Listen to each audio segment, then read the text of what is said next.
Story 1, The Breathing Road. The asphalt was breathing beneath my wheels, and I could feel its lungs expanding through the vibrations in my steering column. Not the normal rumble of rough pavement or the rhythmic thump of expansion joints. This was organic, deliberate, like driving across the ribcage of something massive and alive. Each breath cycle lasted exactly 47 seconds.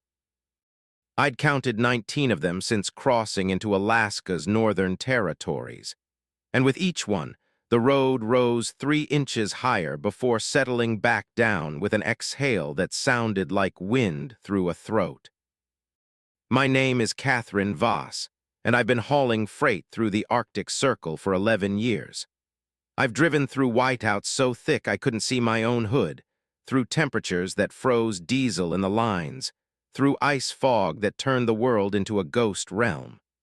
But I'd never felt a road breathe before December 19th, 2024, when I took a contract to deliver medical supplies to Deadhorse along the Dalton Highway during the darkest week of the year. The dispatcher, a guy named Mel who worked out of Fairbanks, had offered me triple rate. "Routine run," he'd said, which should have been my first warning. Nothing routine pays triple. Just get it there by Christmas Eve. Weather's supposed to hold. The weather was holding, technically. Clear skies stretched overhead, so dark they looked purple, studded with stars that seemed too close and too bright. The aurora borealis painted green curtains across the northern horizon, but they didn't move like normal auroras.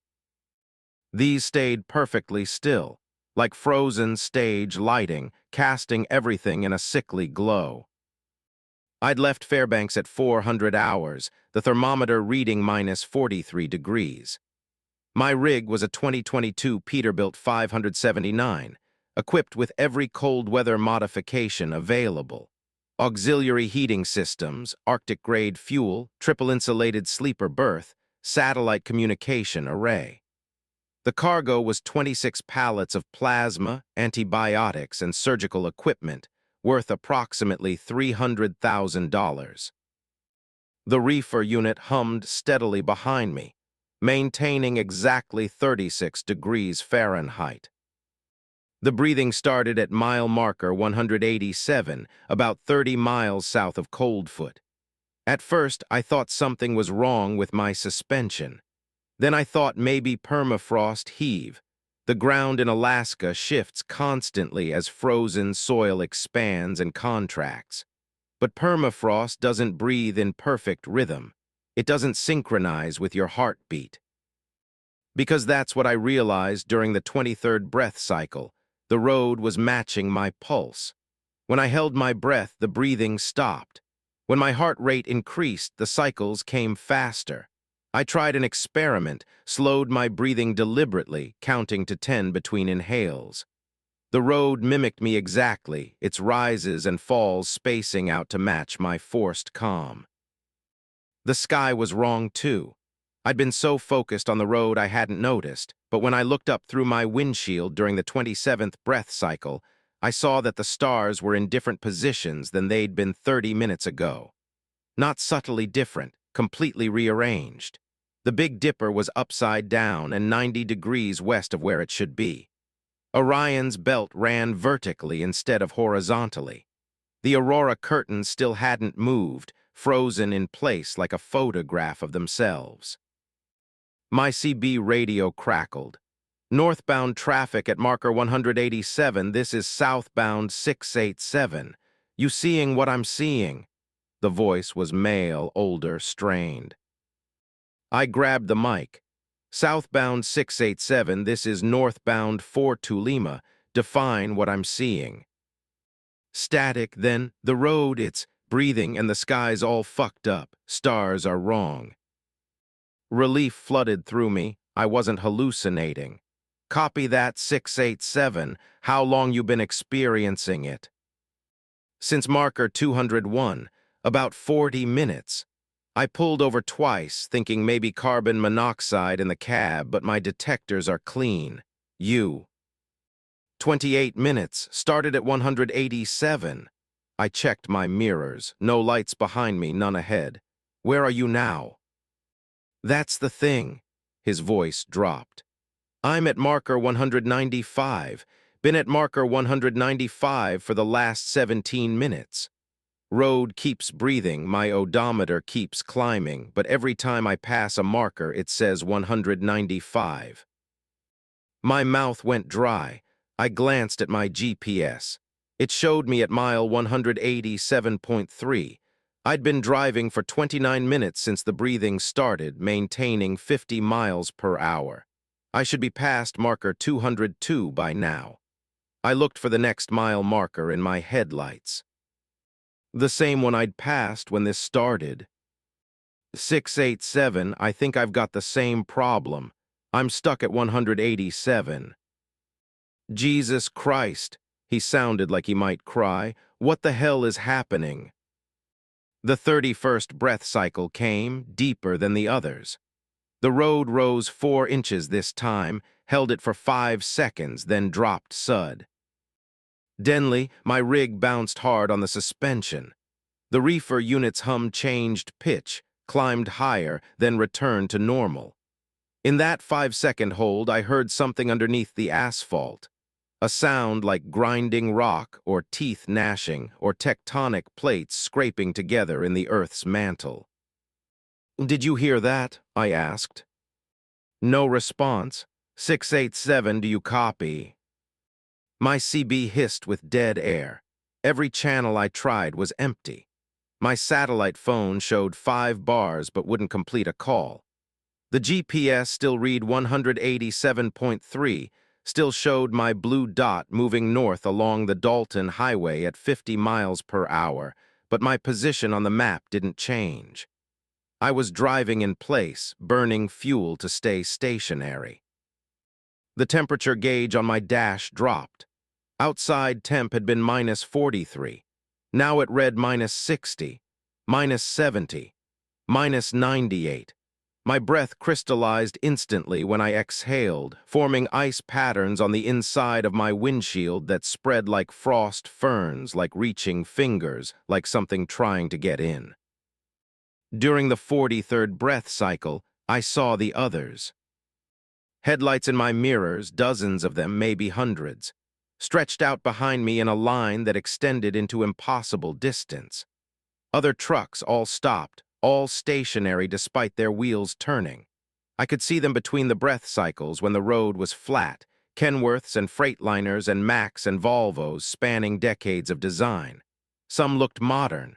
Others looked like they were from the 70s, the 80s, the 90s, chrome gleaming under the sick green aurora light. Exhaust pipes breathing vapor that hung frozen in the air. None of them were moving forward either. I grabbed my mic. Any northbound traffic, this is Fort Tulima at marker 187. If you can hear me, respond.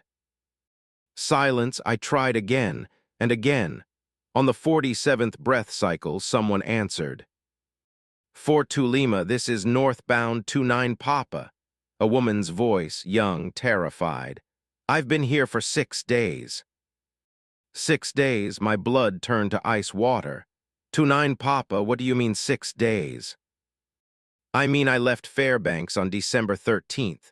Today's the 19th, right? I've been stuck at mile marker 211 for 6 days. My fuel's almost gone. My food ran out yesterday. The cold. Her voice broke. The cold doesn't touch me anymore. I should be frozen, but I'm not. I'm not even cold. That's wrong, isn't it? It's minus 100 outside, but I'm not cold. Other voices started chiming in, overlapping, desperate. This is 85 Bravo, marker 203, been here 11 days. 91 Charlie, marker 198, 3 weeks, please someone. Northbound Sierra 4, marker 195. I don't remember when I started. Does anyone know what it wants? That last voice was southbound 687. I've tried everything, reversing, stopping, praying. It just keeps breathing and nothing changes and the stars keep moving and... The 54th breath cycle came, and this time the road rose 7 inches. The grinding beneath intensified, became almost like words, like syllables forming in stone and asphalt. My rig tilted backward at a 15-degree angle. The reefer unit behind me groaned, and I heard something crack, probably ice forming in the cooling lines despite the insulation. The medical supplies. $300,000. People in Deadhorse needed those supplies.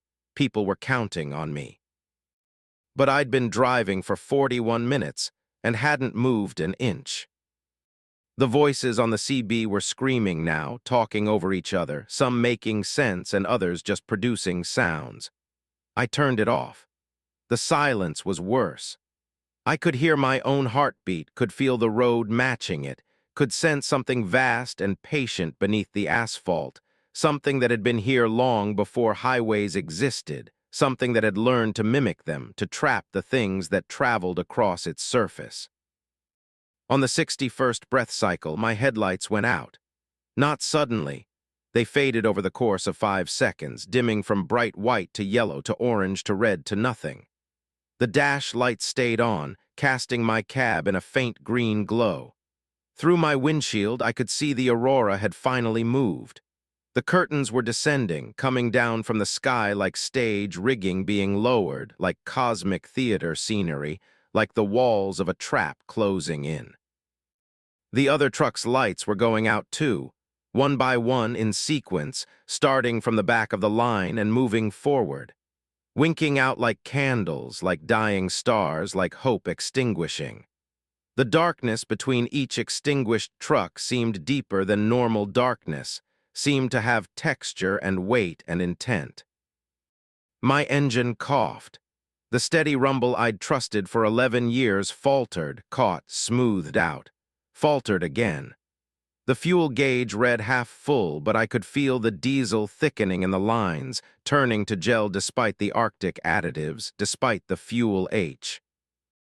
Eaters, despite every technological safeguard. The engine coughed once more and died. In the silence that followed, I could hear the breathing clearly. Not through the steering wheel anymore, directly now coming up through the floorboards, coming from everywhere and nowhere. Rhythmic, patient, eternal. The road rose one final time, 12 inches high, and held its position. My rig tilted backward at a 30-degree angle. The cargo shifted behind me with a crash, thousands of pounds of medical supplies avalanching against the front wall of the trailer. The grinding beneath became unmistakable. Words in a language older than language, syllables that hurt to hear, meaning without translation that my brain tried to process and failed and kept trying anyway. My doors wouldn't open. Ice had sealed them shut, or something else had. The windows were opaque with frost patterns that looked almost like faces, like hundreds of faces pressed against the glass from outside, like every trucker who'd ever been caught here watching me join them. The Aurora curtains touched down on the highway a quarter-mile ahead. Where they made contact, the asphalt began to glow, to pulse, to breathe visible light with each cycle. The glow spread backward toward me, eating up the distance at walking speed, turning the road into a living thing I could see as well as feel. When it reached my truck, the world inverted. Up became down, and down became up, and forward became backward, and I was no longer Catherine Voss driving north on the Dalton Highway, but something else. Someone else. Falling through asphalt into something vast and dark and hungry that had been waiting beneath the permafrost since before humans existed, since before mammals existed, since before the concept of existence had meaning. The last thing I remember as myself was checking my odometer, still 187.3. The last thing I saw was the Aurora curtains wrapping around my truck like a cocoon, like a womb, like a stomach. The last thing I heard was the breathing, steady and eternal, and the CB crackling back to life with a new voice, my own voice, saying, "Any northbound traffic, this is Fort Tulima at marker 187. If you can hear me, respond." The dispatch logs show I delivered my cargo to Deadhorse on December 21st, right on schedule. The medical supplies were intact. My rig showed 412 miles on the odometer for the trip. Everything routine, everything normal. They paid me triple rate and offered me another contract for January. But when I drive now, every road breathes. Every single one. They all have the same rhythm, the same patient hunger. And when I sleep, I dream of stars in the wrong positions and mile markers that never change and hundreds of headlights stretching into forever. All of us driving and driving and driving without moving an inch, fuel burning, engines running.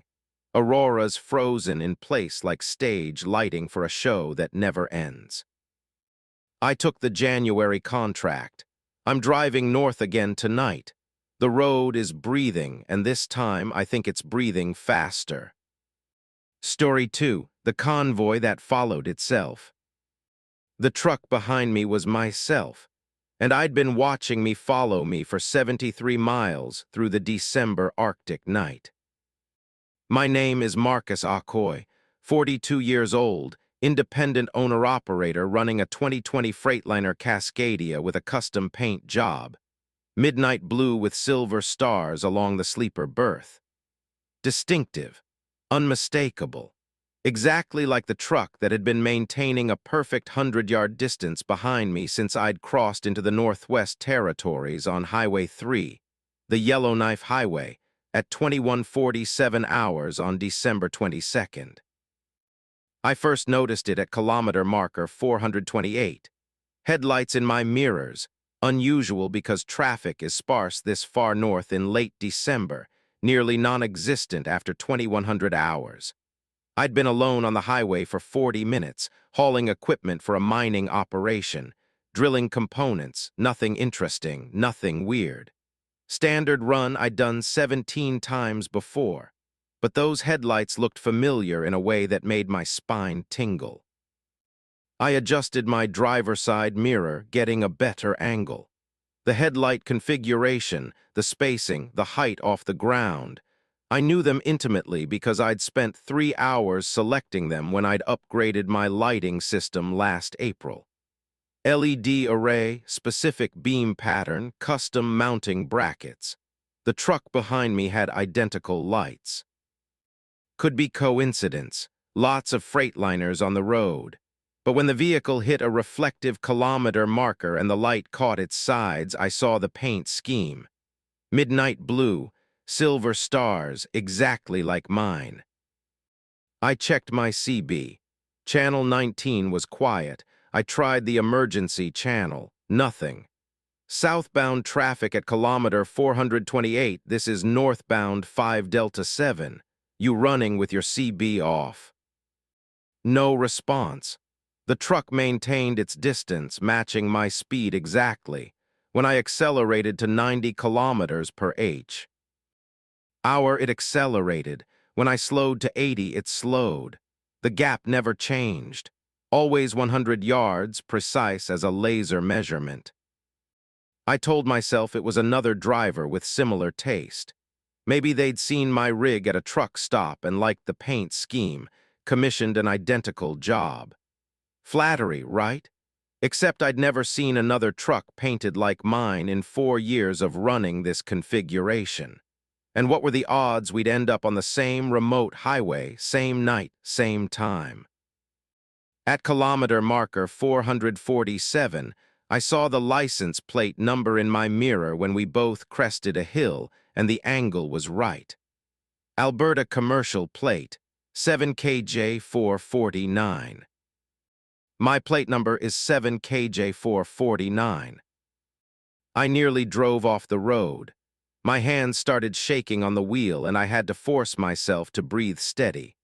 Calm down, Marcus, you're tired, reading it wrong in the mirror, numbers reversed.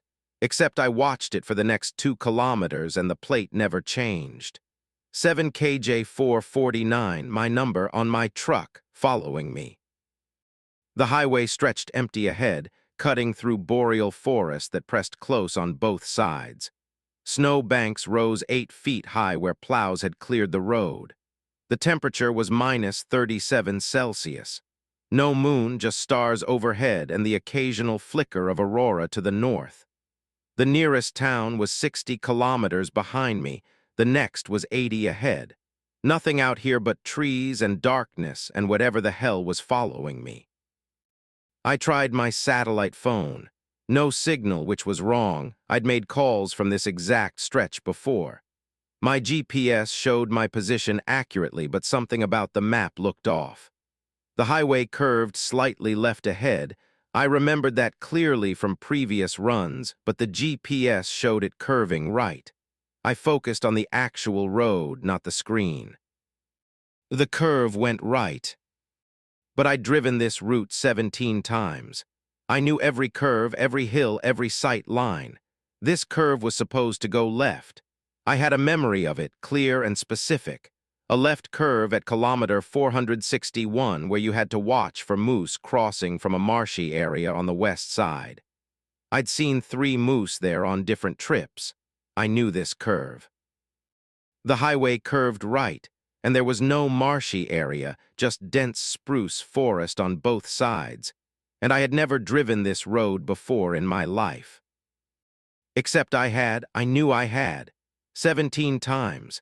The memories were solid, detailed. I could describe the truck stops, the way stations, the specific kilometer markers where cell service dropped out. But those memories were sliding away like water through my fingers, and new ones were replacing them. Memories of the highway curving right at 461. Memories of dense forest on both sides. Memories that felt real and true and absolutely certain.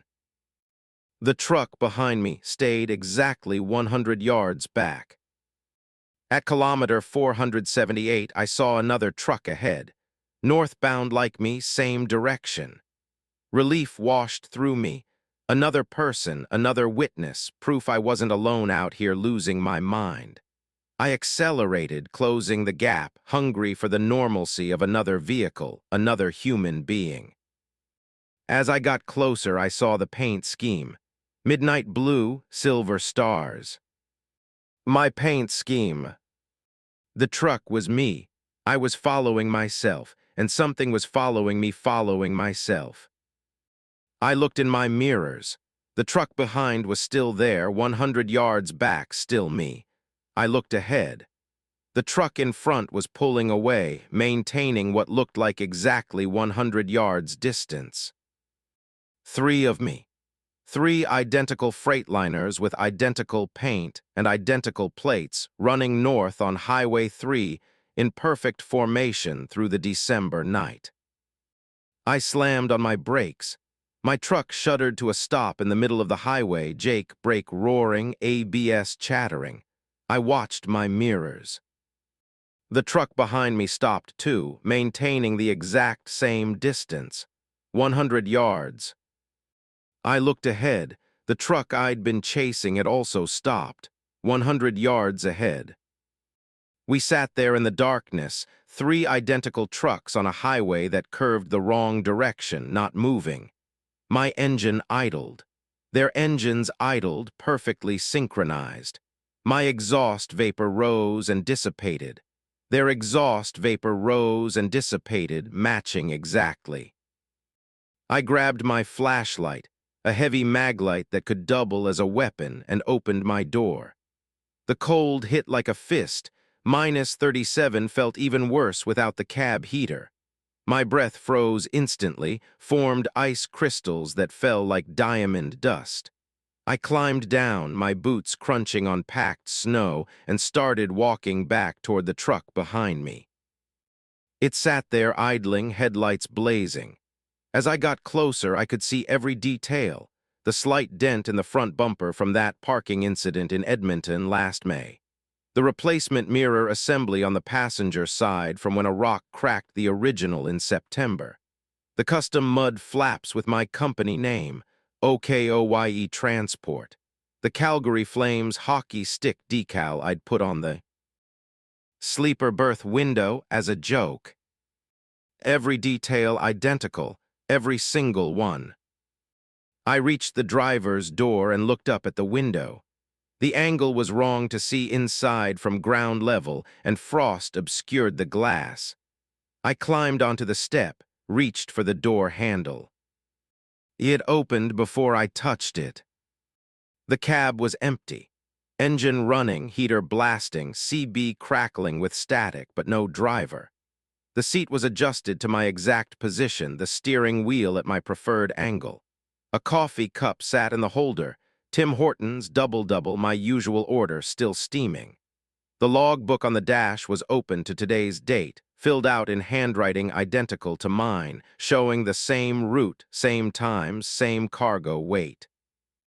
Everything identical except no driver. I backed away, nearly fell off the step, caught myself on the mirror.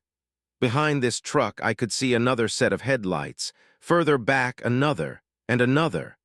A line of them stretching into the distance, maybe 10 trucks, maybe 20, maybe infinite. All spaced exactly 100 yards apart. All idling, all empty. I ran back to my truck, my actual truck, the one I'd been driving, and climbed in. My hands were shaking so badly I could barely grip the wheel. I put the transmission in gear and accelerated, watching the speedometer climb.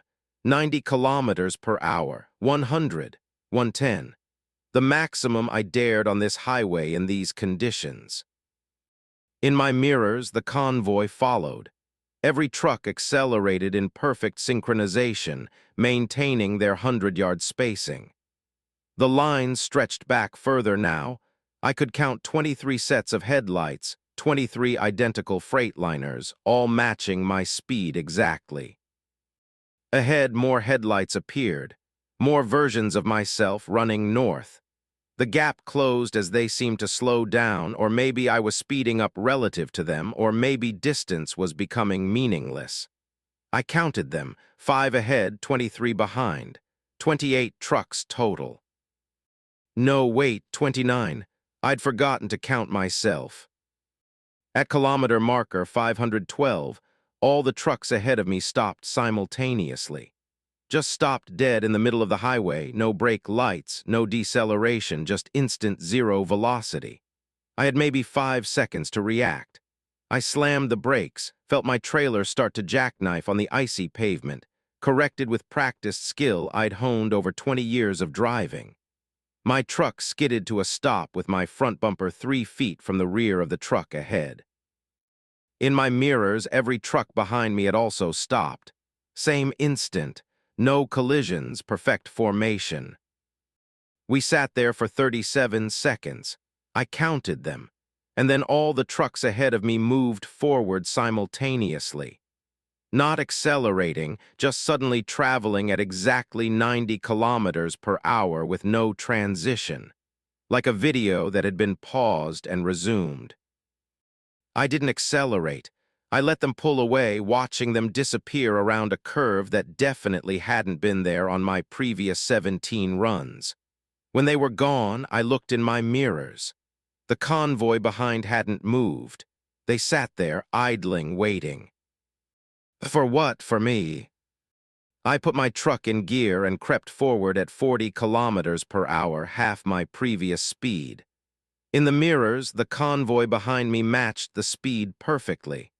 The gaps never changed. Always 100 yards, always exact.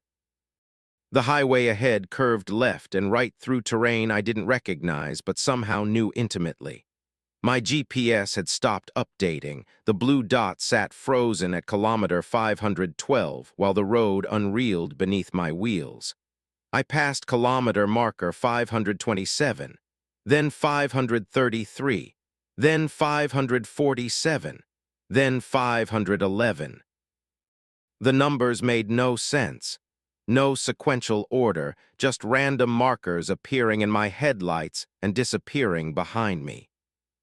At marker 589, or maybe 498, or maybe 666, I couldn't trust my memory anymore. All the trucks ahead materialized again. Not gradually appearing in the distance, but just suddenly there, a line of them blocking the entire highway. 12 trucks parked perpendicular to the road, forming a barricade of midnight blue and silver stars, all my trucks, all me. I stopped 100 yards away. The convoy behind me stopped 100 yards back. We formed a perfect line, a perfect trap, a perfect mathematical arrangement of identical vehicles in impossible formation. I sat there trying to decide what to do while my fuel gauge dropped. It had been at 3/4 when this started. Now it showed half. Now a quarter. The needle sank visibly, losing percentage points every few seconds despite my engine only idling. At this rate, I'd be empty in 10 minutes. The barricade ahead opened. The 12 trucks rolled apart in synchronized motion, clearing a path exactly wide enough for one vehicle. An invitation, an expectation. Behind me, the convoy's engines revved in unison. A sound like thunder, like warning, like hunger. I drove forward through the gap. The barricade closed behind me as soon as I passed the trucks. Rolling back into position. In my mirrors, I watched the convoy behind me merge with the barricade, all the trucks combining into a single mass of identical vehicles, stacked somehow, occupying the same space, overlapping like a double-exposed photograph. The highway ahead was empty. No more trucks, no more convoys. Just the road stretching into darkness, curve after curve after curve. My GPS flickered back to life showing kilometer 534, which was wrong because I'd already passed 534, or maybe I hadn't, or maybe I'd passed it several times. I drove for hours. My fuel gauge read empty, but the engine kept running. The odometer spun forward 100,000 kilometers, 200,000, 500,000, a million, 10 million, numbers that made no sense for a 2020 truck. I passed kilometer markers in sequence now, 535, 536, 537. Normal, rational. Except I'd been at 537 for the last 45 minutes, and the marker kept appearing in my headlights every 200 meters. Identical, repeating, infinite. When the sun rose at 10:34 hours, 3 hours earlier than it should in late December this far north, I saw them in the dawn light. Trucks lining both sides of the highway parked in the ditches, stacked on top of each other in impossible arrangements. Hundreds of them, thousands, all midnight blue with silver stars, all freightliners, all me. All empty. I'm still driving. It's been 4 days or 4 hours or 4 years. The highway never ends. Sometimes I see other vehicles, not my truck, different ones, Kenworths and Peterbilts and Volvos, running parallel to me on roads that don't exist, visible through the trees, disappearing when I try to look directly at them. Sometimes I see drivers in those trucks and they look like they're screaming. My cargo is gone. I don't know when it disappeared. The trailer is empty when I check it, but the weight gauge shows full load. The mining company called, or will call, or called a year ago to confirm delivery, said I dropped the equipment on schedule at 6:34 hours on December 23rd. But I never reached my destination. I'm still driving toward it, have been driving toward it forever, will be driving toward it until something changes or ends or finally makes sense. The fuel gauge reads empty. It's read empty for 3,000 kilometers. The engine runs perfectly. Sometimes in my mirrors I see the convoy reforming. One truck at first, 100 yards back, then 2, then 10, then 100. All me, all following. And I know that someday, maybe tomorrow, maybe in another 1,000 kilometers, maybe never, they'll catch up. They'll surround me. They'll stop in formation, and I'll have to get out and look inside one of them and see what's really driving these trucks. But I keep going. What else can I do? I'm a trucker. Truckers drive. The highway is breathing beneath my wheels now, just like it breathed for others, and the sky is the wrong color. Green where it should be blue, purple where it should be black, and the stars are in positions they've never held in any night sky in Earth's history. And in my mirror, perfectly spaced, always 100 yards back, I see myself following myself through a December that never ends, hauling cargo that doesn't exist, running routes that lead nowhere, adding kilometers to an odometer that will never stop spinning. The convoy is patient. It can follow forever. And I think eventually I'll slow down. I'll stop. I'll open the door and step out and walk back to meet myself, to finally see what's behind the wheel of those empty trucks, what's been driving my route while I've been driving it, what's wearing my face and using my name and signing my logs. I think that will happen soon. Or maybe it happened already miles ago and I'm not Marcus anymore. Maybe I'm one of the empty trucks now, following the real Marcus who's still ahead somewhere, still running, still thinking he's alone. The highway breathes, the convoy follows, and I drive. Story 3. The station that EATS time. The fuel pump clicked off at 847 gallons, which was impossible because my tanks held 300. My name is Jennifer Kowalski, 51 years old, running a 2019 Kenworth W900 with a 600 horsepower Cummins X15. I'd stopped at the Arctic Stop and Go at mile marker 71 on Alaska's Elliott Highway at 3:14 hours on December 23rd to top off my tanks before the final push to Manly Hot Springs. The pump display glowed cheerfully in the darkness. 847.3 gallons, $3,982.67. I stared at it, my breath fogging in the minus 42-degree air, trying to make the numbers make sense. The nozzle was still in my fuel port, diesel had stopped flowing, the automatic shutoff had clicked like normal. But 847 gallons, into tanks that physically could not hold more than 300, into tanks that had been 3/4 full when I'd pulled in, needing maybe 80 gallons. The pump reset itself. The digital display flickered and the numbers spun backward. 846 gallons, 800, 750, 600. Falling rapidly, count. Ing down like time rewinding. At 300 gallons, the countdown slowed. At 200, it crawled. At 73.4 gallons, the correct amount I should have pumped, it stopped. The new total showed $344.97. That price was right. I pulled the nozzle out with shaking hands, hung it back on the pump. The station was small, 2 pumps under a metal awning, a convenience store with windows blazing light into the December darkness, a sign that read Arctic Stop and Go, last fuel 473 miles. I'd stopped here 6 times before, over 3 years running this route. I knew the place.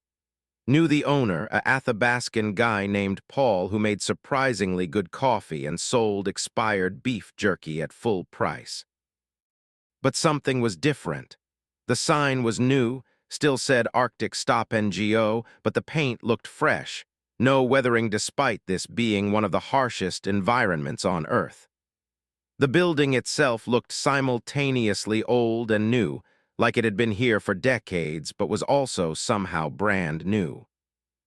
The concrete pad under my boots had cracks running through it filled with ice, but the pump I'd just used was a modern model I didn't recognize. All touchscreen controls and LED displays that hadn't existed the last time I'd stopped here in October. I walked toward the store, my boots crunching on snow that squeaked in the extreme cold. Through the windows, I could see aisles of merchandise, a coffee station, a register counter. Normal, except the layout was different. The beer coolers were on the wrong wall. The chip rack was 3 feet to the left of where it should be.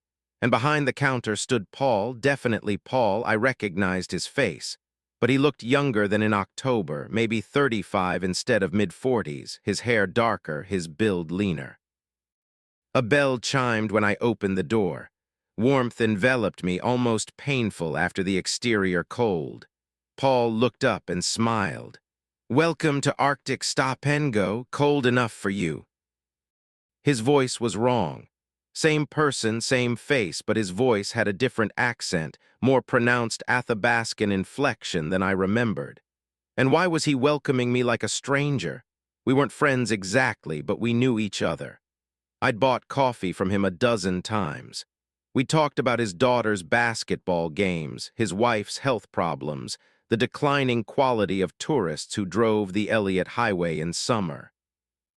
Paul, I said, it's me, Jennifer Kowalski. I've stopped here before. His smile didn't waver, but his eyes showed confusion. Sorry, ma'am. I think you're mixing me up with someone else. My name's Thomas. He gestured to a name tag on his shirt, Thomas. But this was Paul. I knew his face. I'd never forget faces. 28 years of trucking had taught me to remember people, places, details. This was Paul aged backward somehow, or Paul's younger brother, or something else that my brain kept trying to reject. I'm sorry, I said. You look like someone I know. Long drive, my eyes are playing tricks. No worries, coffee's fresh if you need some. Made it about 10 minutes ago.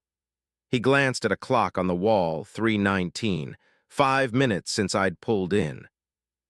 I poured a large coffee, grabbed a beef jerky package that was indeed expired.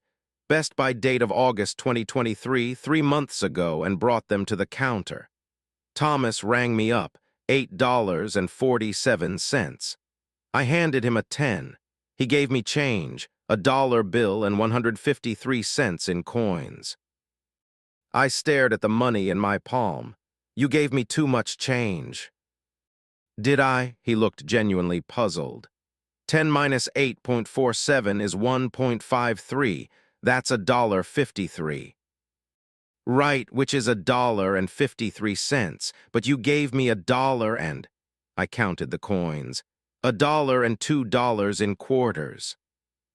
That's $1.53. He said it with complete certainty, like there was no discrepancy, like the $3.53 in my hand equaled exactly $1.53. I set the money on the counter carefully. My hands were starting to shake again. Keep the change. Back outside, the cold hit me like a hammer. My rig sat by the pump, exhaust vapor rising from the stacks, engine idling reliably. Normal, solid, real. I climbed into the cab, set my coffee in the holder, and sat there trying to calm my breathing. The fuel gauge read 3/4 full, same as when I'd pulled in. I definitely pumped fuel, heard it flowing, felt the nozzle vibrate in my hand, seen the pump display. But my tanks showed the same level. I checked my receipt. It showed 73.4 gallons, $344.97, transaction time 3:19. Transaction time 5 minutes ago, but I'd been here longer than that. I'd spent at least 10 minutes inside the store. I looked at my dash clock, 3:19.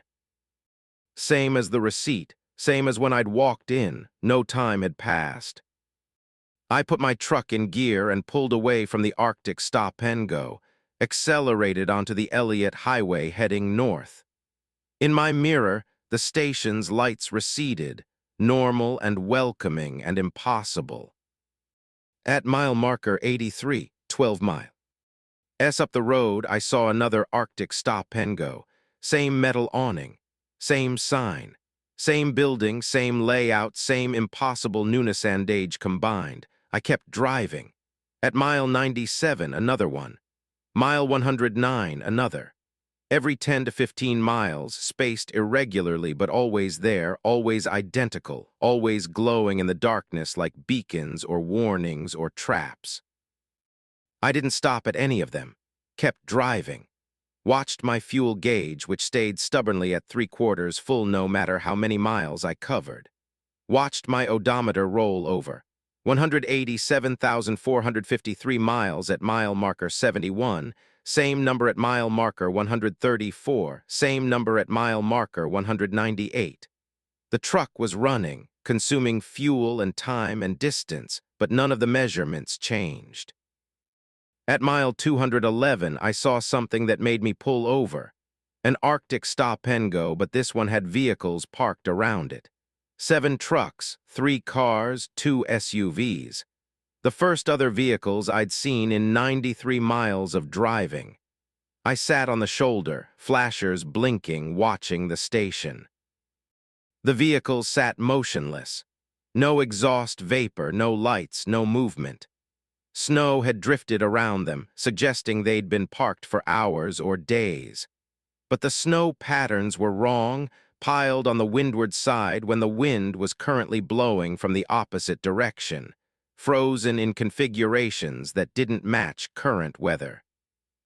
I watched for 23 minutes. Nothing moved. The station's lights stayed on, bright and welcoming. The clock on my dash remained frozen at 3:19.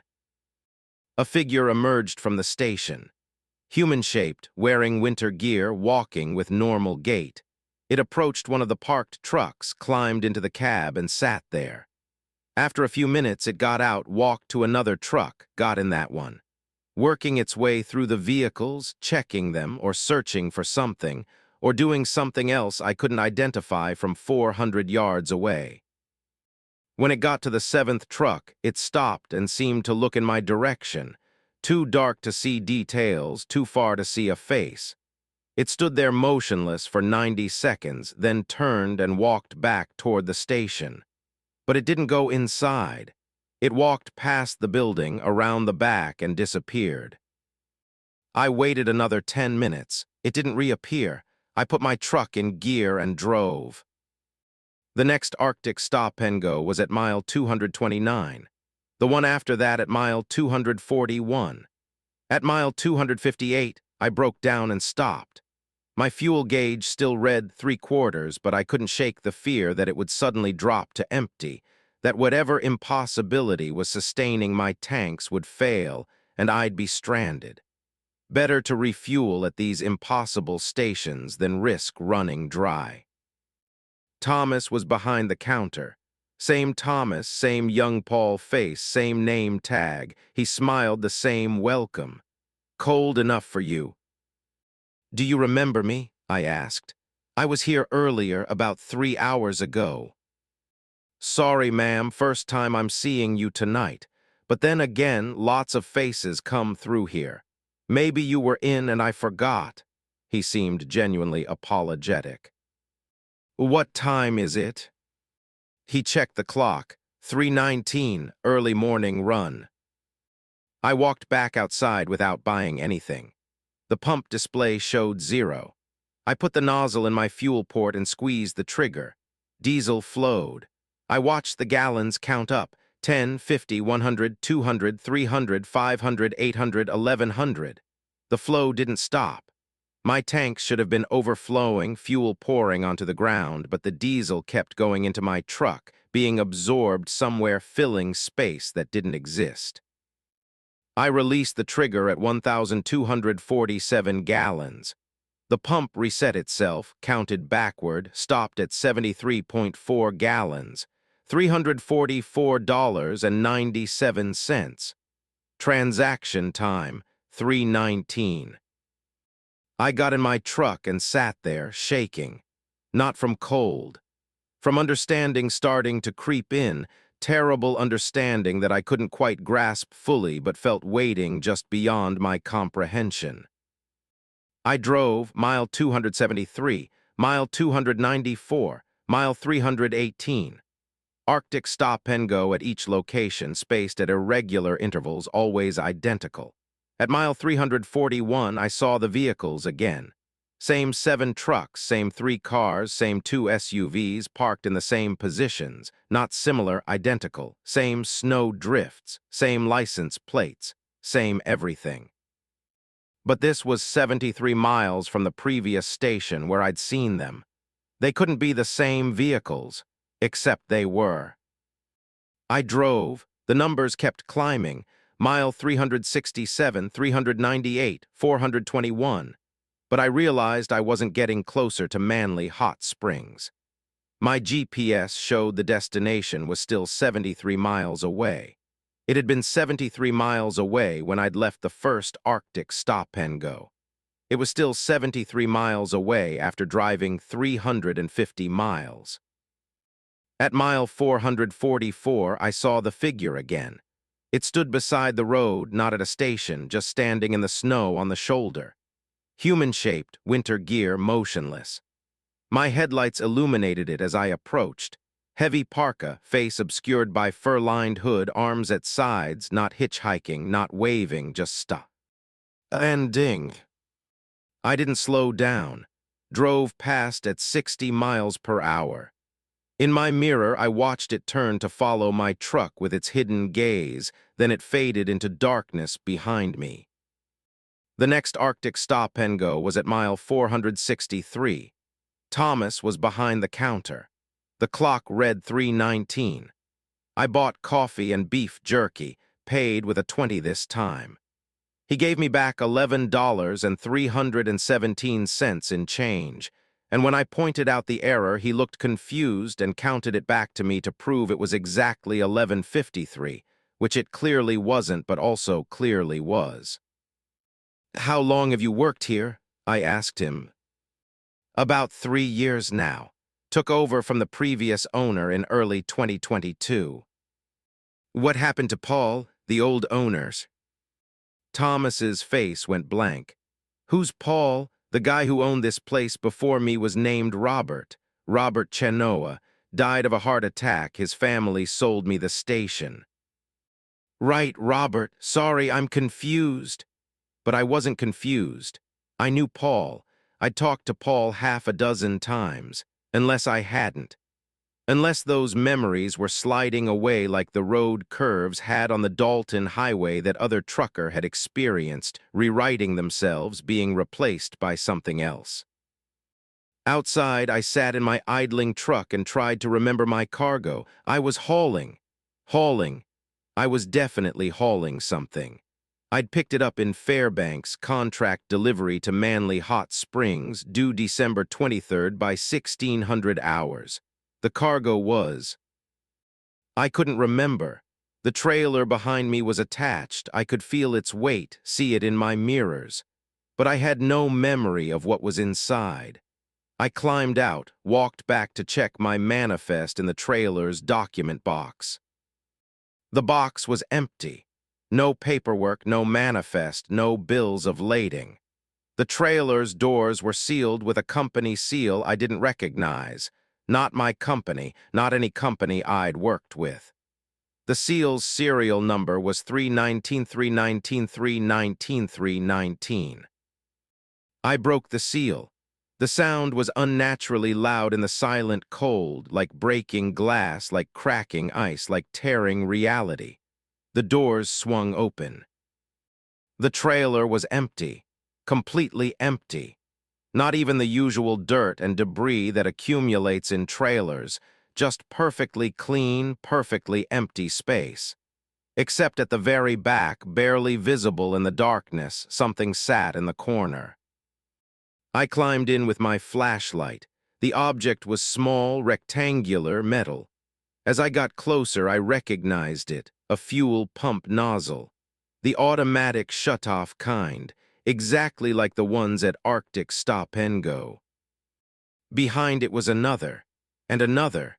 Dozens of them, maybe hundreds, stacked neatly in the corner, all identical, all branded with the Arctic stop-and-go logo.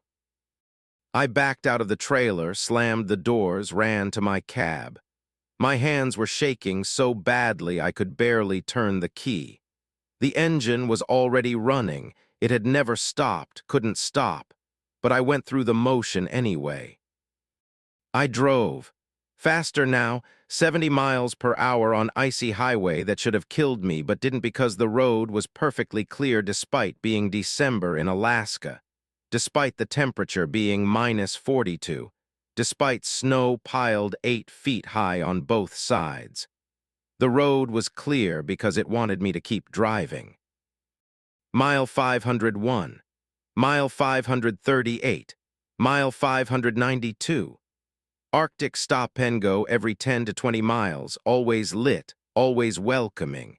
And at each one I saw Thomas through the windows behind the counter, saw him serving no customers in a station that had no customers but was always occupied, always ready, always frozen at 319.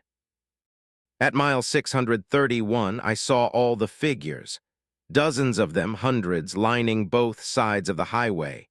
Human-shaped, winter gear, hoods obscuring faces, arms at sides, standing perfectly still. They filled the shoulder as far as my headlights reached, and probably beyond, probably forever. I drove between them at 70 miles per hour, and every single one turned to watch me pass, moved in perfect synchronization, tracking my progress with hidden gazes. At mile 687, exactly 73 miles from my original starting point, the same 73 miles I'd been from Manly Hot Springs for 616 miles, I found the original Arctic stop and go. I knew it was the original because my receipt was still on the passenger seat, the one showing transaction time 3:19, and as I pulled in under the awning, that receipt burst into flames. Just suddenly combusted, burned to ash in 3 seconds flat, leaving no trace. Thomas was behind the counter. The clock read 3:19. He smiled. "Cold enough for you." "How many times have I been here?" I asked. His smile didn't change. "First time tonight, ma'am, but you seem familiar. Maybe you've stopped before on another trip." "What year is it?" 2024, December 23rd, 2024. "What time?" 3:19. "You okay? You look pale." I walked through the aisles, touching merchandise, reading labels. Everything was expired. Not recent expiration. These products had expired years ago. Beef jur. Kai from 2019. Chips from 2017. Candy bars from 2015. Going back further, beer from 2012, batteries from 2009, motor oil from 2005. The entire store was a museum of expired products, arranged carefully, displayed perfectly, as if decay and expiration were the point. In the back, I found a door marked employees only. It was unlocked. Behind it, stairs led down. I could hear something below, a mechanical sound, rhythmic, like a pump running, like a heart beating, like time being processed and repackaged and sold at 847 gallons when your tank only holds 300. "Ma'am, that's off limits." Thomas was right behind me. I hadn't heard him approach. "Employees only." "What's down there?" "Storage, just storage." But his eyes were empty when he said it, like reciting a script, like he didn't know himself, like he'd never been down there and never would be. I went down the stairs. Thomas didn't try to stop me. Each step echoed wrong, like the space below was much larger than should fit under a small convenience store. The mechanical sound grew louder. Pumps running, definitely pumps, multiple pumps, maybe hundreds. At the bottom, a hallway stretched away into darkness further than my flashlight could reach. Doors lined both sides, each marked with mile markers, 71, 83, 97, 109. Every mile where I'd seen an Arctic stop and go. I opened the door marked 71. Inside was a small room with a fuel pump, a real pump, plumbed into tanks I could hear sloshing beneath the floor. A log book sat on a shelf. I flipped through it. Names and dates, hundreds of entries. Jennifer Kowalski, December 23, 2024, 3:19. 73.4 gallons, still driving. Marcus Akoy, December 22, 2024, 3:19. 119.7 gallons, still driving. Catherine Voss, December 19, 2024, 3:19. 847.3 gallons, still driving. The entries went back years, decades, Different names, always 319, always still driving. The final entry on the last page, written in fresh ink, was my name and today's date. But beneath it, in different ink, more recent, Jennifer Kowalski, December 23, 2025, 319, 1,247 gallons, still driving. Next year, I was in the log book for next year. And the year after, and the year after that. Page after page of future entries, my name repeated, gallons increasing each time, dates climbing, but always December 23rd, always 319, always still driving. The last entry was dated December 23, 2089. Jennifer Kowalski, 319, 147,932 gallons, still driving. I ran, back up the stairs, through the store, past Thomas, who smiled and said, "Cold enough for you," in a voice that was starting to sound like grinding gears. Out to my truck, into the cab, into gear, onto the highway. I've been driving for what feels like hours or days or years. The odometer still reads 187,453. The clock still reads 319. The fuel gauge still reads 3/4 full. Every 10 to 20 miles, an Arctic stop-and-go glows in the darkness, and at each one Thomas waves from behind the counter, welcoming me to stop, welcoming me to pump 847 gallons into tanks that hold 300, welcoming me to join the log book permanently. The figures line the highway watching, the stations multiply, and I keep driving because that's what the log book says I do. Still driving, always still driving. The December whiteout is coming. I can feel it in the air, see it building on the horizon. When it arrives, I think the stations will merge into one infinite station that stretches along every mile of every highway, and every truck stop will be Arctic stop-and-go. And every attendant will be Thomas serving expired products and impossible change, while the pumps below count gallons that don't exist into vehicles that can never leave. My cargo is fuel pump nozzles. I understand that now. I'm hauling the equipment for the next station, the next iteration, the next 319 that will trap the next driver. And when I reach Manly Hot Springs, still 73 miles away, always 73 miles away, I'll deliver my cargo, and Thomas will sign for it. And I'll pump 847 gallons one last time before I take my place behind the counter with a name tag that says Jennifer. The clock will read 319. It will always read 319. Cold enough for you? It's always cold enough. The stations are patient. They have all the time in the world, which makes sense because they're the ones pumping it, 847 gallons at a time, into trucks that can only hold 300. I'm still driving. According to the log book, I'll still be driving in 2089. The fuel gauge hasn't moved. The odometer hasn't changed.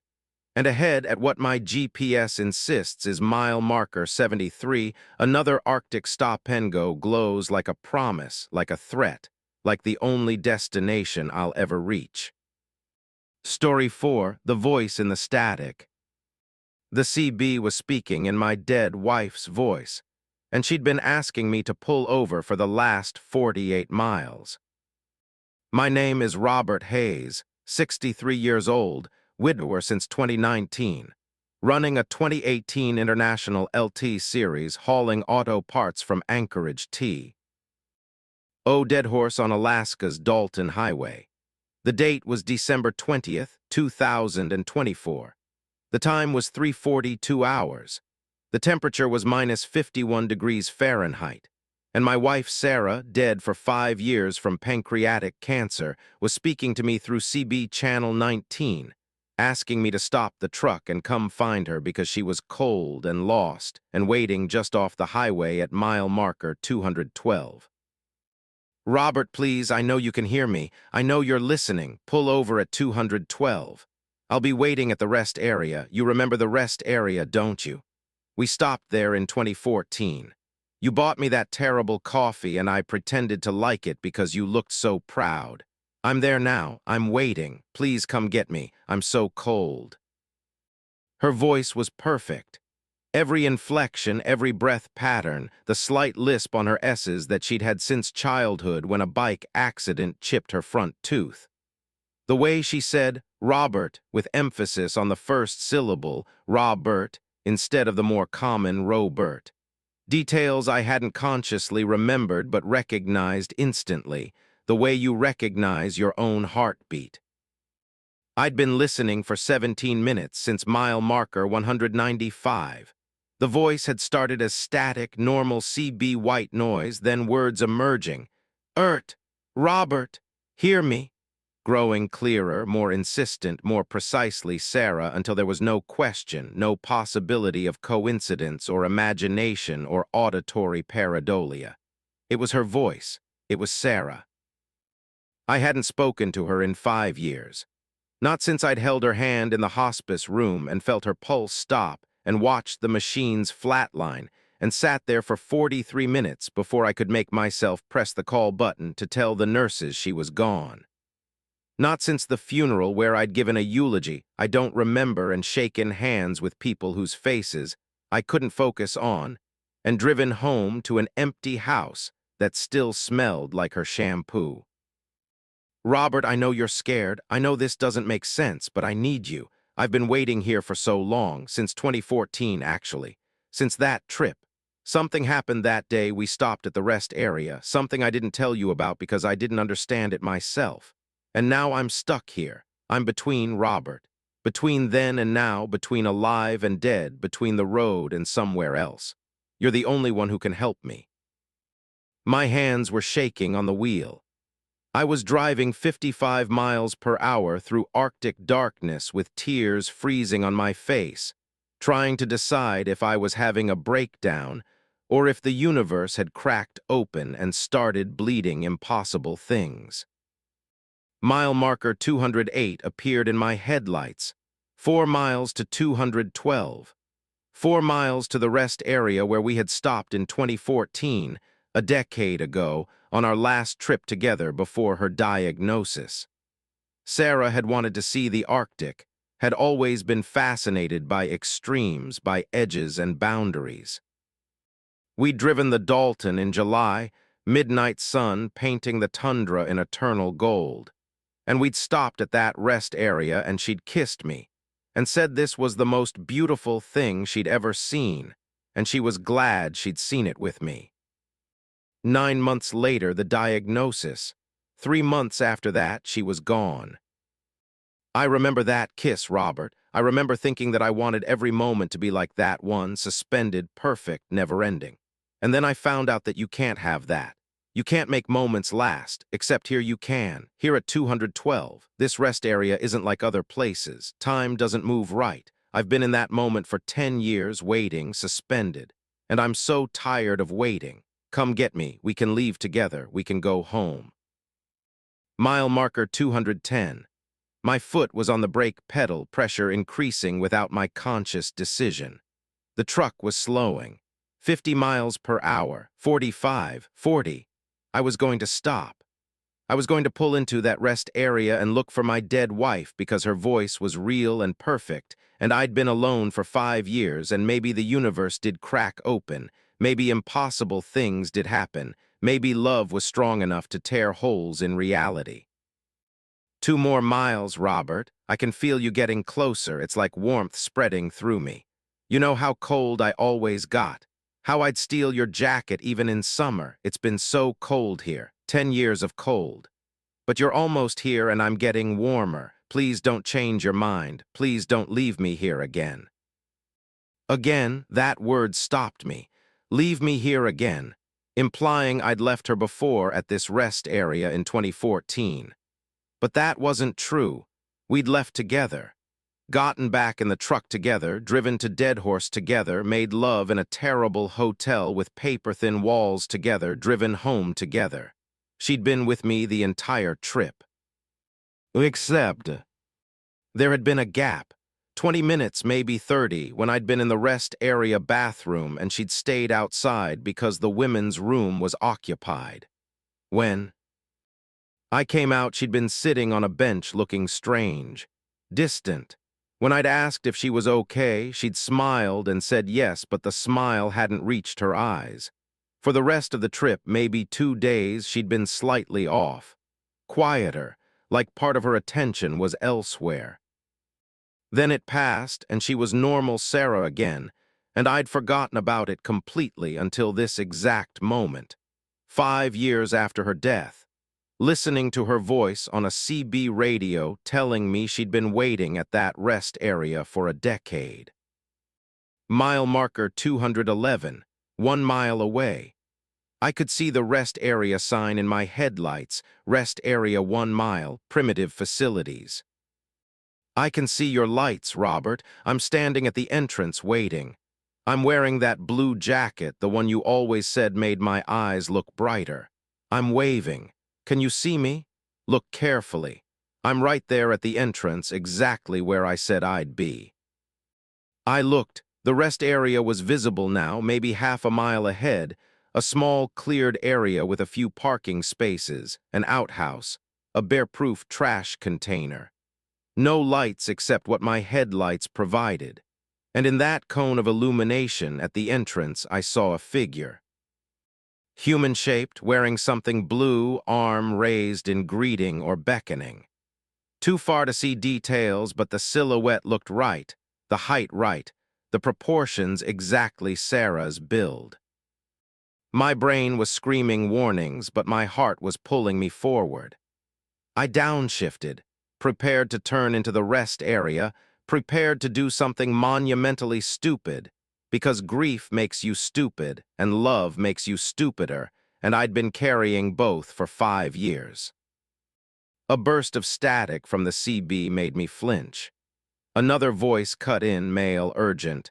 Northbound traffic approaching mile 212, do not stop at the rest area. Repeat, do not stop. What you're hearing isn't real. What you're seeing isn't real. Key your mic if you copy. I grabbed the mic, keyed it. Copy, who is this? Southbound traffic, mile 227, name's David Park. I got caught at that rest area 3 days ago. Took me 43 hours to get out. Don't stop. Whatever it's showing you, whatever it's saying, it's not real. It's the road. The road does things up here in December, shows you things, uses things. It got into your head somehow, found what you miss most, and it's using that to trap you. Sarah's voice cut back in, overlapping.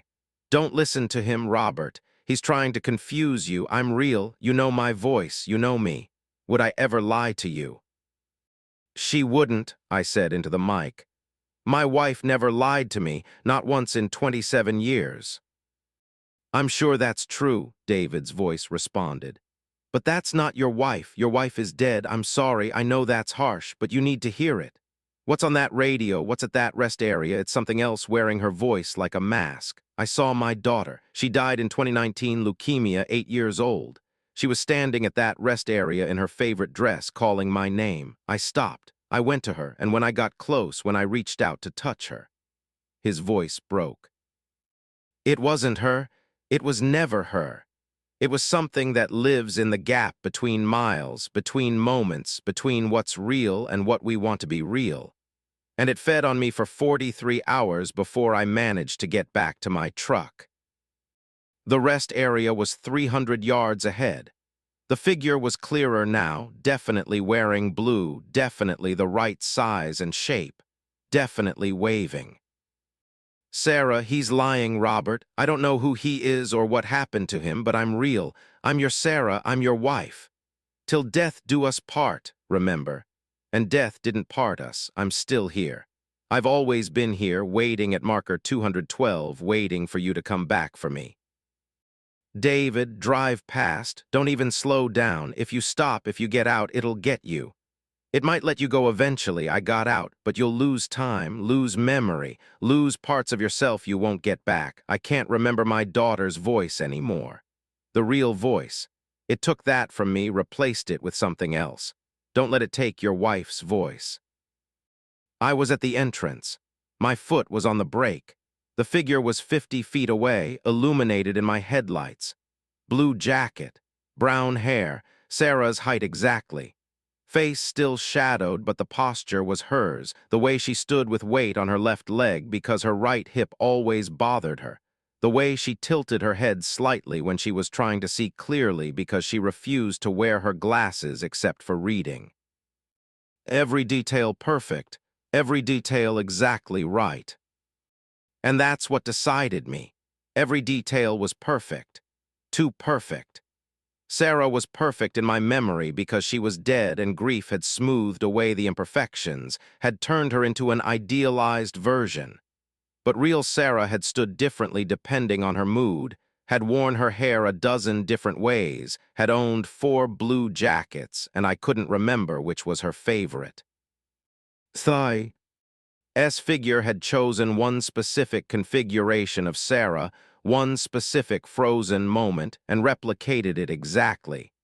Not because it knew Sarah, but because it had scanned my memory and reconstructed what it found there. A copy, a photograph, a ghost made of grief. I pressed the accelerator. My truck surged forward past the entrance, past the figure that was now running after me, moving impossibly fast, keeping pace at 55 miles per hour. Through my passenger window I could see it clearly, could see Sarah's face twisted in anguish, screaming words I couldn't hear through the glass, pounding on my door with fists that made no sound. And then I was past mile marker 212, and the figure vanished like it had never existed. Sarah's voice on the CB dissolved into static, then silence. David's voice came back. "You made the right choice. I'm sorry you had to make it." "What was it?" I asked. My voice was shaking. "What the hell was that thing?" "I don't know, something old, something that's always been here. The indigenous people have stories about it, the Athabascan, the Inuit. Different tribes, different names, same concept, something that lives between destinations, that feeds on travelers, that takes the shape of what you've lost. Every culture that's crossed the Arctic has encountered it. It's not evil exactly, not malicious. It's just hungry. And we're food. Our grief is food. Our love is food. Our memories are food." I drove in silence for several miles, watching the mile markers count up. 213, 214, 215. At 217, David's voice returned. "I'm approaching you now. I should pass you in a few minutes. Want to confirm you're real and not another trick." At mile marker 219, I saw headlights approaching from the north. A truck materialized southbound, a freightliner with running lights blazing. As it passed, I glimpsed the driver, Asian guy, 40s, looking haggard and exhausted. He gave me a small wave. I waved back. In my mirror, I watched his lights recede into darkness. "Good to see you, Robert," David's voice said. "You look real, solid, that's good." "You too," I paused. "Did you really lose your daughter's voice?" Silence for a long moment. Then, "Yeah, I can remember that she spoke, remember conversations we had, but I can't hear her anymore, can't remember the sound. It's gone." The thing at the rest area took it, replaced it with a version that's almost right but not quite, like a recording played at slightly wrong speed, close enough to hurt, wrong enough that I know it's not real. "I'm sorry." "Me too, but I'm alive. I got out." "You got out, that's more than some do. I've heard stories of drivers who stopped at 212 and never left, never made it back to their trucks. Still there, I guess, caught in whatever that place is, reliving whatever moment the road showed them forever." I thought about that. About Sarah trapped in a frozen moment at a rest area, waiting for me to arrive, waiting for me to leave, waiting in an eternal loop of that perfect kiss under the Arctic sun. Would that be so terrible, to be suspended in a perfect moment forever? Yes, because it wouldn't be Sarah. It would be a copy, a simulation, a thing wearing her shape. The real Sarah was gone, was ash in an urn on my mantel at home, was memories that faded a little more each year no matter how hard I tried to hold them.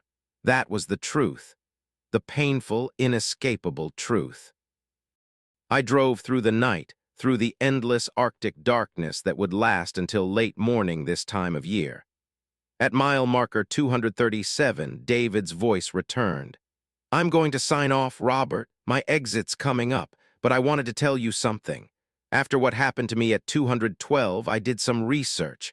Talked to other drivers who'd experienced things on the Dalton, on the Elliott, on all these northern highways. There's a pattern. It's not just rest area 212. It's multiple locations, and it's getting more active, more aggressive. Used to be reports every few years, now it's every few months, every few weeks." Why? Climate change, maybe. The permafrost is melting, the tundra's shifting. Maybe it's waking something up. Maybe the old boundaries are breaking down, or maybe it's always been this active and we're just better at documenting it now. Either way, be careful. If you hear voices, if you see things, if the mile markers start repeating or the road feels wrong, don't stop. Keep driving. Movement is safety. Stopping is death. Got it, thanks, David, for the warning, for pulling me back. Pay it forward. If you see another driver about to make the same mistake, do the same for them. His voice started breaking up with static. Good luck, Robert. Safe driving. Safe driving. The CB went silent. I was alone again, mile markers scrolling past, each one taking me further from 212 and closer to Deadhorse. My cargo of auto parts sat securely in the trailer behind me. My fuel gauge read half full. My engine ran smoothly. Everything was normal mecha. Nickel real. Except I kept checking my mirrors, expecting to see a figure in a blue jacket standing on the shoulder, receding into darkness. And I kept listening to the CB static, waiting to hear Sarah's voice again, asking me to stop, asking me to turn around, asking me to choose her over reality. At mile marker 268, something else spoke. Not Sarah's voice, not David's, something older, something that sounded like wind through ice caves, like groaning glaciers, like the earth itself given speech. You chose wrong, Robert. You chose loneliness over love, emptiness over fullness, death over life. She's still waiting. She'll always be waiting. And every time you drive this highway, every time you pass mile 212, you'll know she's there. You'll know you abandoned her. You'll carry that forever. I keyed the mic. She was never there. My wife is dead. Is she? Are you certain? You saw her. You heard her. Every detail perfect. Every inflection correct. How can you be sure that was a copy? Maybe that was the real Sarah, trapped by something we did, something we triggered when we stopped there in 2014. Maybe she really has been waiting for 10 years and you just drove away. How's that for a truth to carry? I didn't respond, didn't key the mic. Just drove, hands white-knuckled on the wheel, trying to convince myself that I'd made the right choice. But doubt is corrosive. It eats at certainty, burrows into confidence, nests in the space between what you know and what you fear. At mile marker 294, I saw the rest area again. Same configuration, same outhouse, same bear-proof container. But it should have been 60-plus miles behind me. The mile markers couldn't be wrong. I'd watched them count up sequentially from 213 to 294.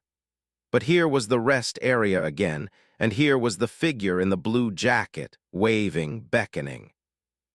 I drove past without slowing. The CB crackled. Robert, please, don't leave me again. At mile marker 312, another rest area. Identical, the figure waving. At 337, another. At 361, another. At 388, another. Every 20-something miles, the rest area repeated, and every time the figure was there, patient, waiting, waving. I realized I would never get away from mile marker 212. It would follow me, replicate itself, appear on every highway I ever drove. The rest area was no longer a place. It was a condition, a state, a boundary I'd crossed and could never uncross. At mile marker 412, I stopped. Not at the rest area. I parked on the shoulder, 50 yards before the entrance. I sat there with my engine idling, watching the figure in my headlights. It stood at the rest area entrance, not moving closer, not retreating, just waiting. I grabbed my CB mic. I know you're not Sarah, but I need to know, is she suffering? The real Sarah, wherever she is, heaven nowhere, whatever comes after, is she in pain? The voice that came back wasn't Sarah's anymore. It was that ancient glacial sound. There is no real Sarah. There is no copy Sarah. There is only the pattern, the memory, the shape of who she was. That shape exists in your mind, in our realm, in the space between. We preserve it. We keep it alive. Without us, she fades completely. With us, she persists. Is that not a kind of immortality? It's a trap. It's preservation. You choose to see it as malevolent. We see it as mercy. Everyone you've lost lives here in the between miles, in the rest areas that repeat, in the voices on the static. They're not suffering. They're not in pain. They're waiting, suspended, perfect. Isn't that what you want? For them to be safe, to be preserved, to never fully disappear. I thought about that. About Sarah in the rest area, frozen in a perfect moment, never aging, never fading, never becoming just a vague memory I could barely grasp. Present, real, accessible. All I had to do was stop, get out, walk those 50 yards. How many have you caught? I asked. Enough to fill our realm with all the love and grief and loss humanity has ever produced. We are full of you. Full of your dead, your missing, your abandoned. We keep them all. We hold them. Isn't that beautiful? It's horrifying. It's the same thing. Beauty and horror are siblings. You know this. You felt it. The beauty of Sarah's last breath, the horror of her absence. Simultaneous. Inseparable. I put my truck in gear. I didn't pull into the rest area. I drove forward past the figure, past the entrance, back onto the highway. Behind me, Sarah's voice, or the thing using Sarah's voice, called out one last time. I'll be at the next one, Robert, and the one after that, and every one after that forever. You'll never escape me, because I'm not haunting you. You're haunting yourself. I drove mile 413, mile 437, mile 462. At each rest area, the figure waved. At each one I drove past. My fuel gauge dropped to quarter full. Then empty. Then the low fuel warning light blazed on my dash. But the engine kept running, impossibly, burning fuel T. Hat didn't exist, or burning something else. Hope, maybe, or grief, or the memories I carried. I reached Deadhorse at 8:17 hours on December 20th, exactly on schedule. I delivered my cargo, got my signature, drove to a parking area, and slept for 11 hours straight. When I woke up, I checked my CB. Every channel was silent. Normal truck traffic, normal chatter, no voices from the dead. But when I drove south the next day, heading home for Christmas, I passed rest area 212 at mile marker 212. And there was the figure in the blue jacket, waving goodbye or waving hello or just waving, eternal waiting. I don't drive the Dalton Highway anymore. I've told my dispatcher I won't take those runs, no matter the pay. Let someone else deliver to the Arctic. Let someone else pass the rest areas that repeat, the voices in the static, the things that wear the shapes of the dead. But it doesn't matter, because I've started seeing the rest area on other highways. The I-5 in California, Highway 101 in Oregon, Route 66 in New Mexico, always the same configuration, always the figure in blue waving. Mile markers don't match. 212 on the Dalton is 487 on the I-5 is 109 on Route 66. but the rest area is always there, folded into the space between miles, waiting. And sometimes, late at night when I'm alone in my cab, I hear the CB crackle even when it's turned off. I hear Sarah's voice, patient, eternal, asking me to stop, asking me to turn around, asking me to choose. And I keep driving because that's what survivors do. We keep moving. We don't stop. But the thing in the static was right. I'm not escaping her. I'm haunting myself. Every mile marker is a reminder of the one I passed. Every rest area is the one I didn't stop at. Every silence is her voice just beneath the threshold of hearing. I'll drive until I can't anymore, until the fuel finally runs out, until the engine finally stops. And when it does, maybe I'll find myself at rest area 212, at the rest area that's everywhere, and Sarah will be waiting. And I'll finally have to decide if preservation is the same as love, if a perfect frozen moment is better than the messy, painful progress of grief. The CB is crackling again. I should turn it off, but I won't, because I'm a trucker and truckers listen. We listen to the road, to the static, to the voices that shouldn't be there. It's what we do. And somewhere at mile marker 212 and every mile marker, Sarah is waiting. She'll always be waiting. And I'll always be driving past, choosing movement over stillness, loss over preservation, the terrible forward momentum of life over the frozen perfection of death. The highway breathes, the static speaks, and I drive. Story 5, The Mirror Cargo. The cargo was screaming my name, and I'd been listening to myself die for 96 miles. My name is Patricia Sullivan, 38 years old, running a 2021 Volvo VNL 860 hauling specialized medical transport.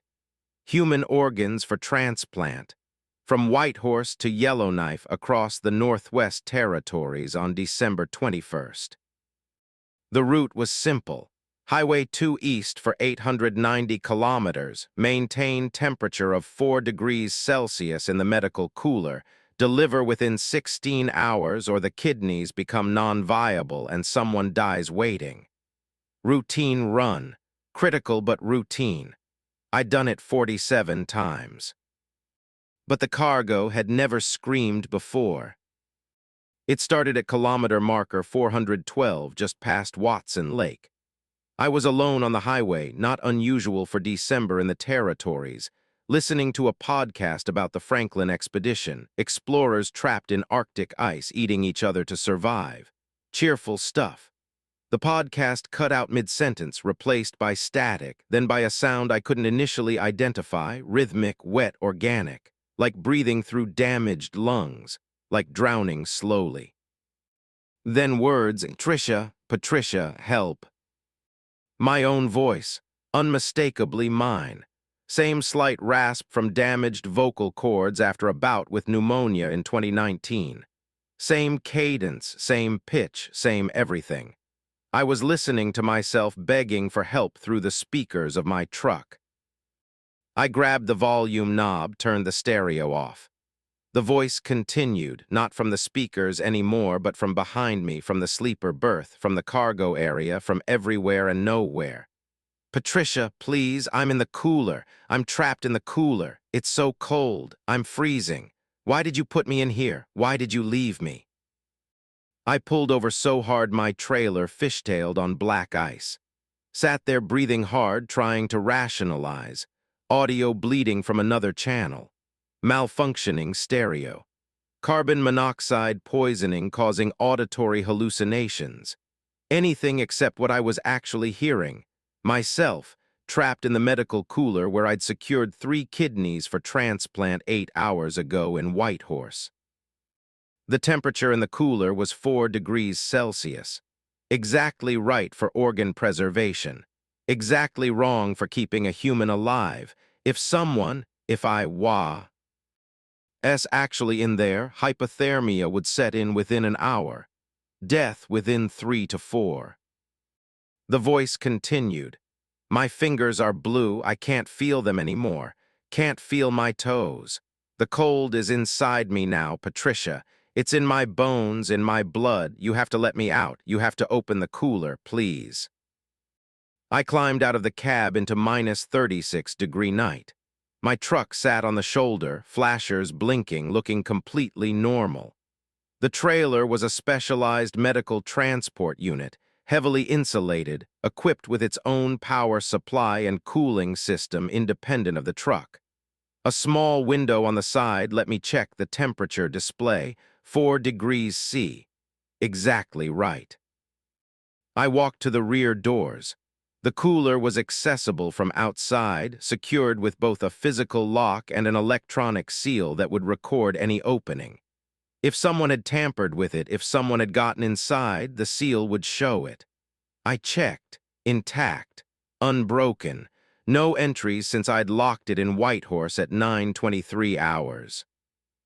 The voice, muffled but audible through the insulated walls. I can see you through the window, Patricia. I can see you checking the seal. It won't help. I'm still in here. I've been in here since Whitehorse. You locked me in, don't you remember?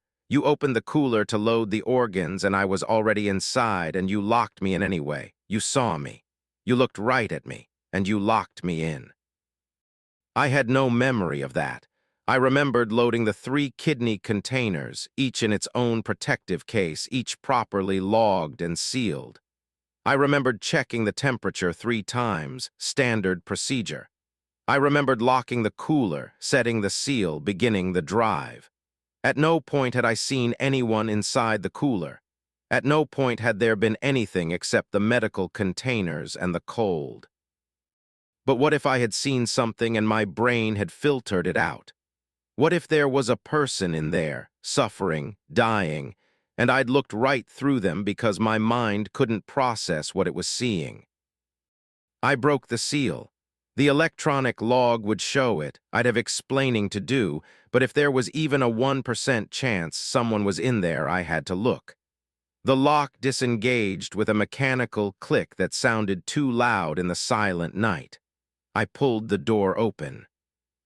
Cold air billowed out, fog forming instantly in the temperature differential.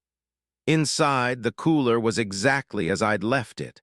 3 medical transport containers secured to racks, temperature probe reading 4 degrees C, LED lighting casting everything in clinical white. No person, no body, nothing except the containers and the cold. The voice was right behind me now, breath on my neck. You're looking in the wrong place, Patricia. I'm not in that cooler. I'm in the other one. I spun around, nothing there, just my truck, the highway, the forest pressing close on both sides, and darkness. My breath formed clouds that dissipated quickly in the extreme cold. I was alone.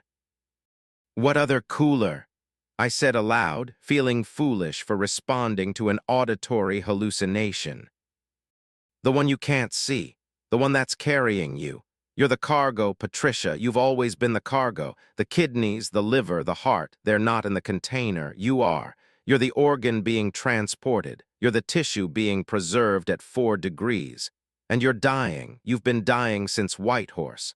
By the time you reach Yellowknife, you'll be non-viable. I climbed back in my truck, locked the doors, sat there trying to steady my breathing. This was psychological, stress-induced. I'd been running too many hours, sleeping too little, pushing too hard through the Christmas season to make bonus money for the holidays. My brain was misfiring, producing auditory hallucinations, creating false narratives. I pulled back onto the highway, accelerated to 90 kilometers per hour. The voice continued, sometimes from the speakers, sometimes from the sleeper berth, sometimes from inside my own head. You don't remember the accident, do you? Back at kilometer 387, the ice patch, the loss of control. The way your truck left the highway and rolled 3 times before coming to rest in the ditch. The way the steering column crushed your chest. The way you felt your ribs crack, felt the blood filling your lungs, felt yourself drowning in your own body. I hadn't been in an accident. My truck was undamaged, running perfectly. I would remember rolling a truck, remember impact trauma, remember pain and terror and the aftermath. But I checked my mirrors compulsively now, looking for damage I couldn't see, scanning for evidence of collision that didn't exist. At kilometer marker 453, I passed an accident scene. Fresh, recent, emergency lights still blazing, multiple vehicles, rescue crews working. A truck in the ditch rolled onto its passenger side. Volvo VNL 860, same model as mine. Same dark blue paint scheme. Same company logo, SULLIVAN Independent Transport. My truck, my accident, the scene I just passed was me in the ditch, while I simultaneously drove past it on the highway. I pulled over again, grabbed my CB mic. Any unit near kilometer 453, this is Sullivan Independent. There's an accident scene, Volvo VNL in the ditch. Our responders on scene. Static, no response. I tried the emergency channel. Nothing. I could see the lights in my mirrors, see the emergency vehicles clearly, see crews moving around the wreckage. But my radio was silent. The voice, they can't hear you. You're not on their frequency anymore. You're between frequencies, between moments, between alive and dead. The accident happened. You're dying in that ditch while simultaneously driving to Yellowknife because both things are true. Quantum sewer position, Patricia.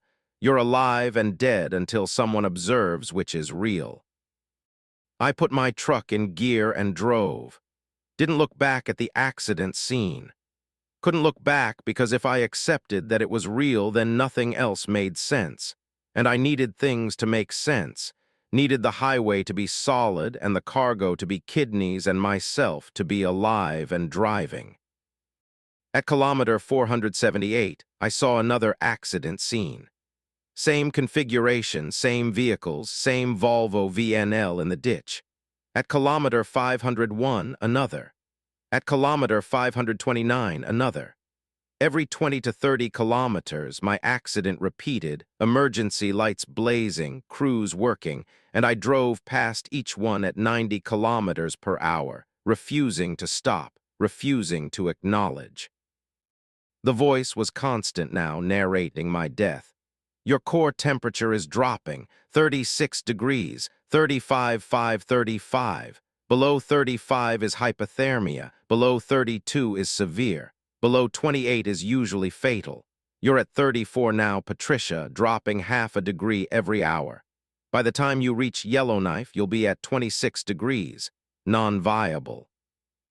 They'll open the cooler and find you frozen, and they'll note the time of death, and they'll wonder why you drove so long while dying, why you didn't call for help, why you kept going.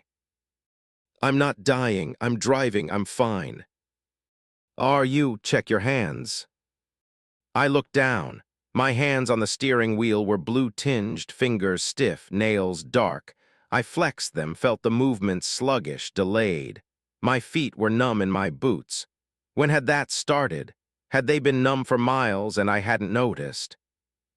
The cab heater was blasting at maximum, temperature gauge reading 22 degrees C. More than warm enough. But I was cold. Actually cold, bone-deep cold, the kind of cold you feel when heat stops reaching your extremities because your body is sacrificing limbs to preserve core functions. A hypothermia. I pulled over, grabbed my emergency kit, dug out the thermometer. Medical grade, digital, accurate to 0.1 degrees. I put it under my tongue, waited for the beep. 34, 1 degrees C. Normal is 37. Below 35 is hypothermia. I was hypothermic despite sitting in a heated cab, despite wearing winter gear, despite being perfectly safe and warm. Except I wasn't safe. I was in the ditch at kilometer 387, trapped in a rolled truck, chest crushed, drowning in my own blood, freezing to death while emergency crews worked to extract my body. And simultaneously I was here, driving, experiencing my death in slow motion, playing out the delivery I would have made if the accident hadn't happened. Both things true, both things happening. The voice, you're starting to understand. Good, understanding helps. It makes the transition easier. You can't stop dying, Patricia, but you can accept it. You can stop fighting. Let the cold in. Let yourself become the cargo. You've spent your whole career transporting organs, transporting pieces of people from one place to another, preserving tissue in coolers. Now it's your turn. You're the organ now. You're the tissue. And when they open the cooler in Yellowknife, when they find you instead of kidneys, you'll be perfectly preserved, perfectly viable, ready for transplant into whoever needs you. Well, that's insane. Is it? People donate their organs all the time? Heart, lungs, kidneys, liver, you're just donating all of them at once. Extremely generous. They'll use every part. Patricia Sullivan, donor extraordinaire, saved 17 lives with her selfless gift. I couldn't drive anymore. My vision was blurring, not from tears but from loss of focus, loss of acuity, brain function declining as temperature dropped. I pulled off the highway onto a logging road, barely visible under snow, and stopped. Killed the engine. Sat in darkness and silence and cold that was somehow inside the heated cab now, pervading everything, turning the air itself into ice. The emergency services were coming. I could see lights approaching on the highway, blue and red, multiple vehicles. They'd find me here on this logging road, would pull me out, would warm me up, would save me. I just had to wait.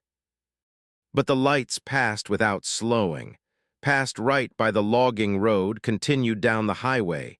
Didn't see me, couldn't see me. I wasn't on their frequency. The voice, gentle now, almost compassionate. They're not coming for you here, Patricia. They're at the accident scene at kilometer 387. They're cutting into the Volvo, extracting the driver, working to save someone who's already gone. The Patricia here in this truck on this logging road, she's the ghost. She's the echo. She's the death dream playing out while the body freezes. I understood then with perfect clarity. I was dying. Had been dying since kilometer 387. The accident had happened, was happening, would always be happening at that exact point.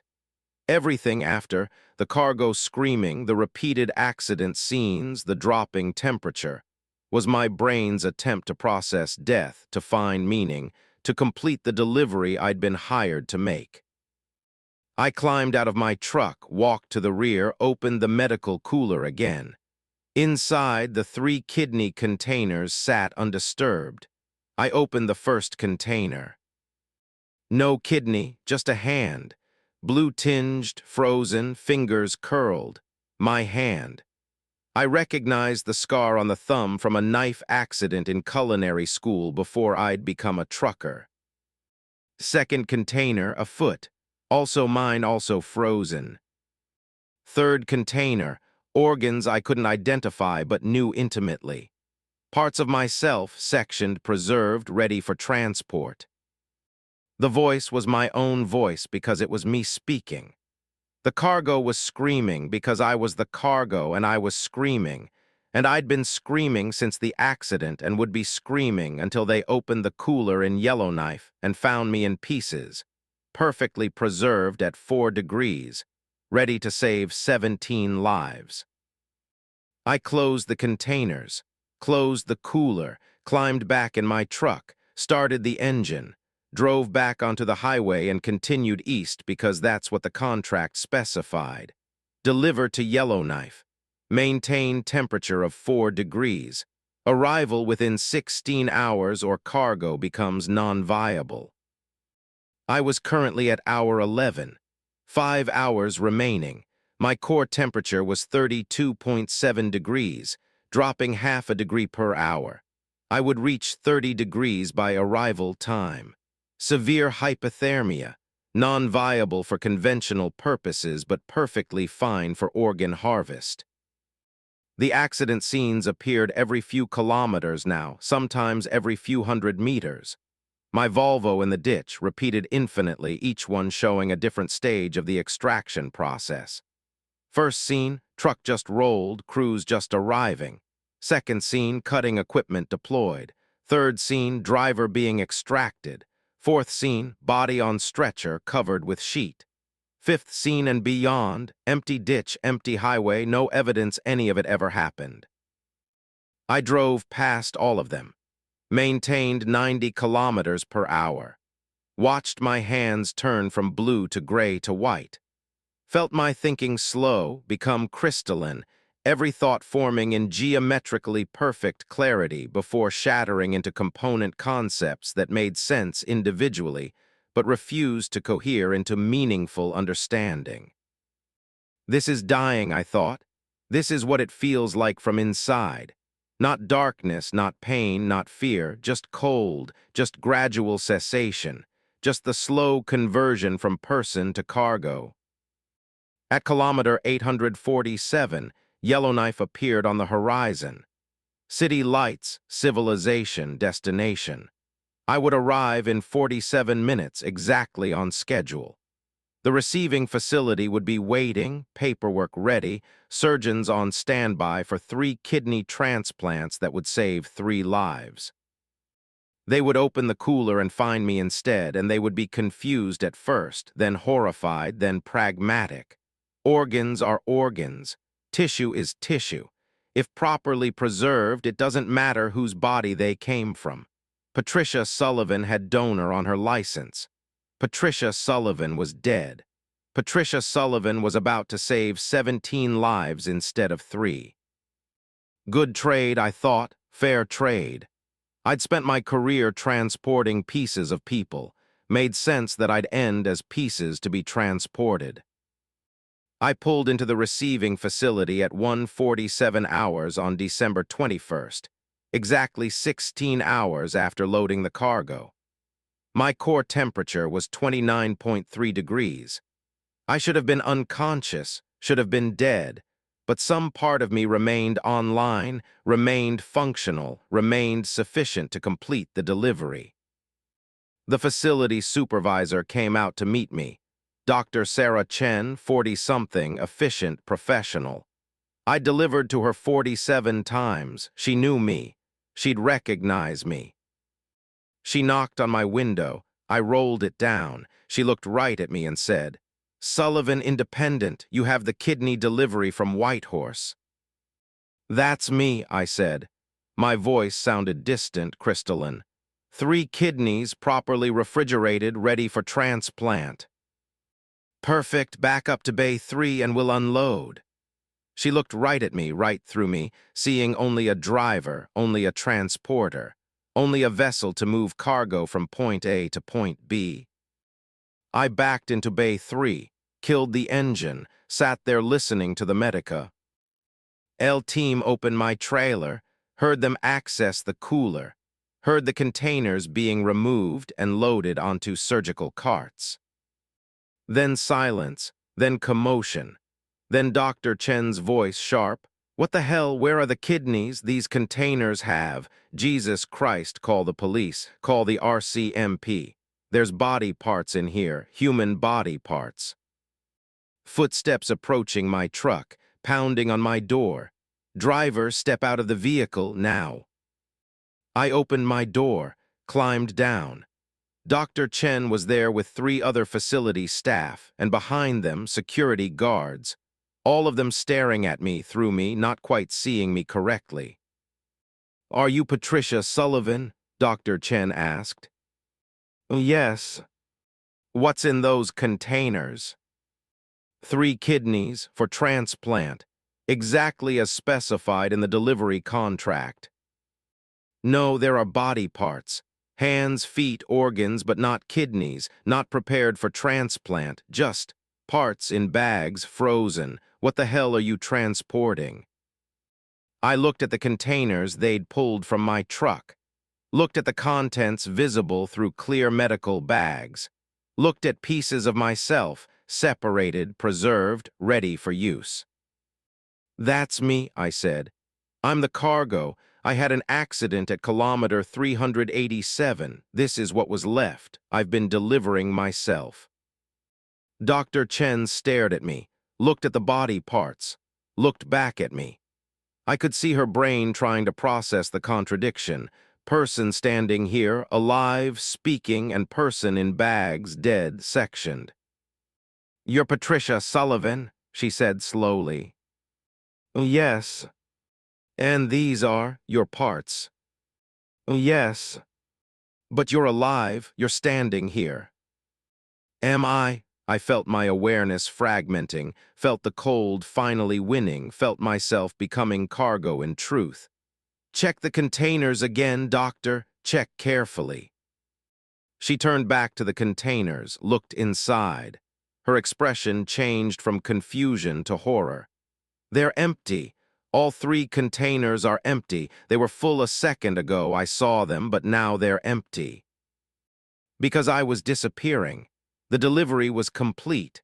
The cargo had arrived. Patricia Sullivan, the driver, had transported Patricia Sullivan, the organ donor, to destination, and now both versions were collapsing into whatever came next. Not alive, not dead, just delivered, just preserved, just tissue waiting for purpose. The last thing I saw was Dr. Chen reaching toward me, her hand passing through my shoulder like I was fog. The last thing I felt was cold, complete cold, 4 degrees Celsius cold, perfect preservation temperature cold. The last thing I heard was my own voice, distant now, already receding. "Check the accident reports. Kilometer 387, Highway 2. Driver named Patricia Sullivan. Rolled truck. Body recovered but organs unsalvageable, except they were salvageable. I salvaged them. I delivered them. I completed my route." Then nothing. According to RCMP records, Patricia Sullivan died in a single-vehicle accident at kilometer 387 on Highway 2 on December 21st at 4:27 hours. Cause of death: blunt force trauma and hypothermia. Body recovered at 11:47 hours. Organs non-viable due to extended time in sub-zero temperatures. According to delivery logs, Sullivan Independent Transport successfully delivered 3 kidneys to Yellowknife Regional Medical Center at 1:47 hours on December 21st. Cargo properly refrigerated, condition satisfactory, transplants completed successfully. 3 patients saved. Both records are official. Both records are true. Both records cannot be simultaneously correct. But in the medical cooler, preserved at exactly 4 degrees, something screams in Patricia Sullivan's voice, screams her own name, screams for delivery, forever in transit, forever completing a route that never ends because death is just another destination, and cargo doesn't stop being cargo just because it used to be human. The truck still runs routes. New drivers, same vehicle, same specialized medical transport. And sometimes, late at night, between kilometers, they hear screaming from the cooler. They hear their own names. They hear themselves begging to be let out, to be warmed up, to be saved. And they keep driving because that's what truckers do. We deliver the cargo, no matter what, no matter who, even if the cargo is ourselves. The highway breathes. The cooler screams. And somewhere between Whitehorse and Yellowknife, Patricia Sullivan is still driving, still dying, still delivering herself to a destination she reached years ago and will reach again tomorrow and has been reaching forever. Preserved perfectly at 4 degrees Celsius. Non-viable but alive enough to scream. Alive enough to drive. Alive enough to complete her route one endless time.